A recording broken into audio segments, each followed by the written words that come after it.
Le directeur général de la Société de gestion et d'exploitation du patrimoine bâti de l'État, SOGEPA, en visite de chantier au pôle urbain de Diamniadio, où l'État du Sénégal avait acquis en 2015 des plateaux de bureaux auprès de l'entreprise Jetran et en 2021 auprès de l'entreprise Sénédinia.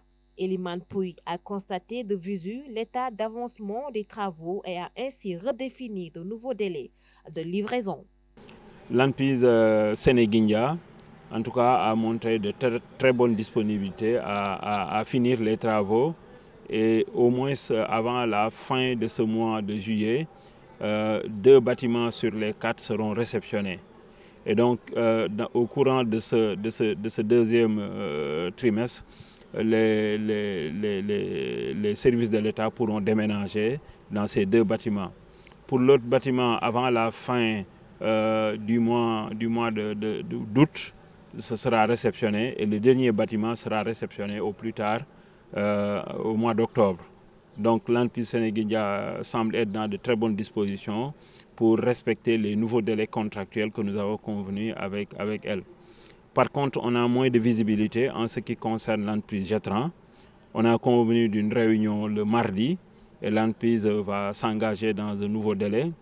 En tout cas, le gouvernement, l'instruction que nous avons reçue des plus hautes autorités, c'est en tout cas de n'exclure aucune action, y compris les actions judiciaires, pour mettre l'entreprise, en tout cas, devant ses responsabilités, parce qu'il n'est pas question pour l'État de payer 20 milliards pour l'acquisition de ces bâtiments et 5 ans après que les bâtiments ne soient pas livrés. Donc la volonté ferme des autorités, c'est de faire exécuter ce contrat dans les meilleurs délais. Cette visite rentre dans le cadre de la mise en œuvre des orientations du chef de l'État qui, en Conseil des ministres, avait instruit le gouvernement ainsi que l'ensemble des services de l'État à engager les actions nécessaires pour arriver à une rationalisation des dépenses publiques sur le segment de la prise en charge de la location de l'État. La récupération de tous les bâtiments administratifs a été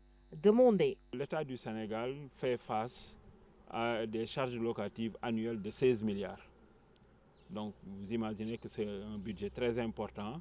Si on fait de la rationalisation, certainement, ça dégage des espaces budgétaires, des marges budgétaires qui peuvent être redirigés vers des secteurs prioritaires comme l'emploi des jeunes, comme la résorption des abris provisoires, le relèvement du plateau médical, donc autant de secteurs surprioritaires. Eliman Pouy s'est également rendu aux sphères ministérielles Habib Thiam et Ousmane Tanor Dieng, puis à la Maison des Nations Unies, une infrastructure importante qui demande à être mise en service dans la perspective de faire encore des économies.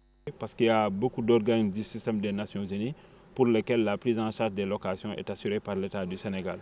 Donc cette visite-là, successivement sur ces 3 sites-là, nous aura permis en tout cas à l'État sénégal, dans une perspective très court terme, de pouvoir faire des économies très importantes en matière de rationalisation des dépenses. Nous escomptons d'ici la fin de l'année, en tout cas, tous les services sont redéployés, pas moins de 5 milliards d'économies budgétaires pour l'État du Sénégal. Pour l'aspect maintenant concernant les sphères ministérielles, il nous a été donné de constater une occupation irrationnelle. Il y a encore des espaces de bureaux qui demeurent vides et si on procède à une bonne allocation des ressources, des espaces vont être dégagés, redéployer d'autres services de l'administration et à terme impacter encore la facture de loyer de l'État. Le directeur général de la SOGEPA, Eliman Pouy, a également insisté sur la nécessité d'un recensement physique des logements et bâtiments administratifs en vue de dresser une cartographie de l'installation des services de l'État. Ceci va contribuer à rationaliser l'utilisation des ressources publiques.